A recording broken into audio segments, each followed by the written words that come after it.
ज्ञानमूलं गुरुमूर्ति पूजामूलं गुरुपदं मन्त्रमूलं गुरुवाक्यं मोक्षमूलं गुरुकृपा। गुरुर्ब्रह्मा गुरुर्विष्णु गुरुर्देवो महेश्वरा गुरु साक्षात् परब्रह्म तस्मै श्री गुरुवे नमः। तस्मै श्री गुरुवे नमः। लक्ष्मीनाथ समारंभां नाथयामुनिमध्यमाम् अस्मदाचार्यपर्यन्तां वन्दे गुरुपरम्पराम्। लक्ष्मी नारायण भगवान की जय। वृंदावन बिहारी लाल की जय। अयोध्या नाथ की जय। तो एकादशी महारानी की जय। श्रीमन्नारायण नारायण नारायण भजमन नारायण नारायण नारायण श्रीमन्नारायण नारायण नारायण। आज हम लोग जो हैं चैत्र मास के कृष्ण पक्ष की एकादशी का श्रवण करेंगे। ये जो एकादशी है इसका नाम जो है वो पाप मोचनी है।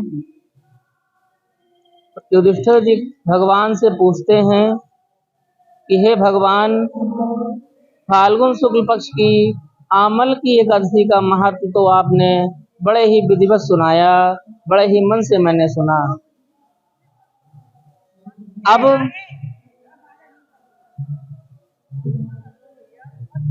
अब चैत्र मास के कृष्ण पक्ष की एकादशी का क्या नाम है, क्या फल है, क्या विधि है, यह बताने की कृपा कीजिए। भगवान श्री कृष्ण कहते हैं कि हे राजेंद्र सुनो, मैं इस विषय में एक पाप नाशक उपाख्यान सुनाऊंगा जिसे चक्रवर्ती नरेश मानधाता के पूछने पर महर्षि लोमश ने कहा था। मानधाता कहते हैं, भगवान, मैं लोगों के हित की इच्छा से यह सुनना चाहता हूँ कि चैत्र मास के कृष्ण पक्ष में किस नाम की एकादशी होती है, उसकी क्या विधि है तथा उसे किस फल की प्राप्ति होती है, यह सब हमें विस्तार से बताइए। लोमस जी ने कहा कि हे नृपश्रेष्ठ, पूर्व काल की बात है। अप्सराओं से शोभित चैत्र रथ नामक वन में वहां गंधर्वों की कन्याएं अपने किंकरों के साथ बाजे बजाते हुए विहार कर रही थीं। मंजू घोषा नामक अप्सरा मुनिवर मेधावी को मोहित करने के लिए गई। वे महर्षि उसी वन में रहकर ब्रह्मचर्य का पालन करते थे। मंजू घोषा मुनि के भय से आश्रम से एक कोस दूर ही ठहर गई और सुंदर ढंग से बीड़ा बजाती हुई मधुर गीत गाने लगी। मुनि श्रेष्ठ मेधावी घूमते हुए उधर जा निकले और उस सुंदरी अप्सरा को इस प्रकार गान करते हुए देखकर सेना सहित कामदेव से परास्त होकर बरबस मोह के वशीभूत हो गए। मुनि की ऐसी अवस्था देखकर मंजू घोषा उनके समीप आई और बीड़ा नीचे रखकर उनका आलिंगन करने लगी। मेधावी भी उसके साथ रमण करने लगे। काम बस रमण करते हुए उन्हें रात और दिन का भी भान न रहा।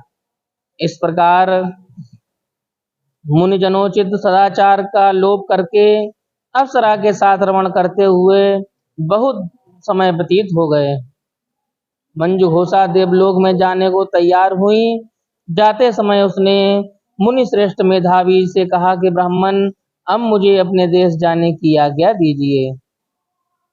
मेधावी बोले, देवी, जब तक सवेरे की संध्या न हो जाए तब तक मेरे पास ही ठहरो। अप्सरा ने कहा, हे विप्रवर, अब तक न जाने कितनी संध्याएं चली गईं, मुझ पर कृपा करके बीते हुए समय का विचार तो कीजिए। लोमस जी कहते हैं, राजन, अप्सरा की बात सुनकर मेधावी के नेत्र आश्चर्य से चकित हो उठे। उस समय उन्होंने बीते हुए समय का हिसाब लगाया तो मालूम हुआ कि उसके साथ रहते रहते 57 वर्ष बीत गए हैं। उसे अपनी तपस्या का विनाश करने वाली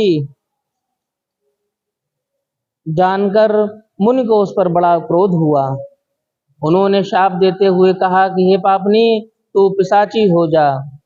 मुनि के शाप से दग्ध होकर वह विनय से नतमस्तक होकर बोली कि हे विप्रवर, मेरे शाप का उद्धार कीजिए।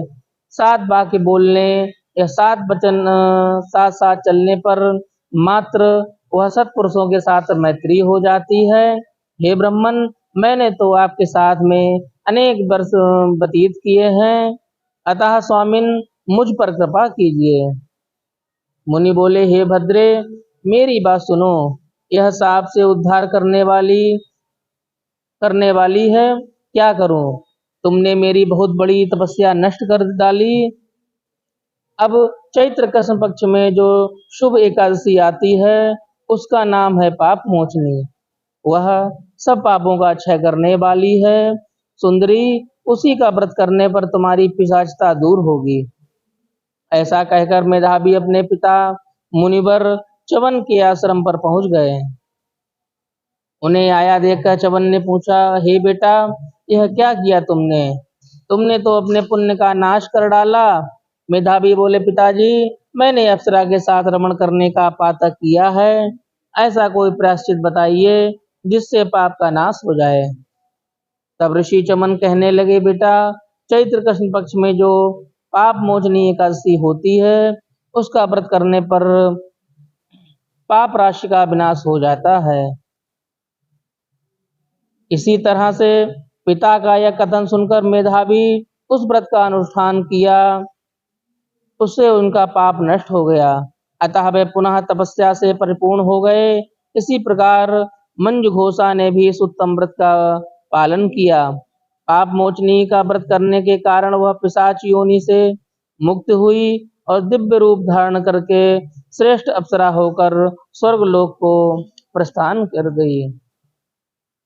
राजन, जो श्रेष्ठ पाप मोचनी एकादशी का व्रत करते हैं उनका सारा पाप नष्ट हो जाता है। इसको पढ़ने और सुनने से सहस्त्र गोदान का फल प्राप्त होता है। ब्रह्म हत्या, सुवर्ण की चोरी, सुरापान, अगुरु पत्नी गमन करने वाले महापातक की भी इस व्रत के करने से पाप मुक्त हो जाते हैं। यह व्रत बहुत पुण्यमय है।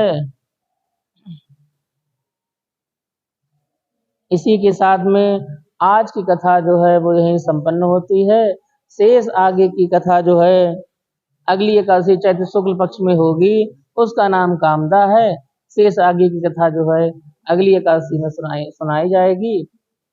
बोलो एकादशी महारानी की जय। लक्ष्मी नारायण भगवान की जय।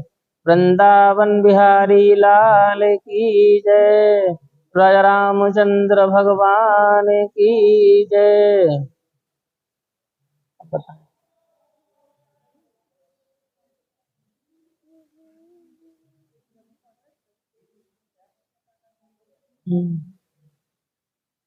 ले ले ले ले ले।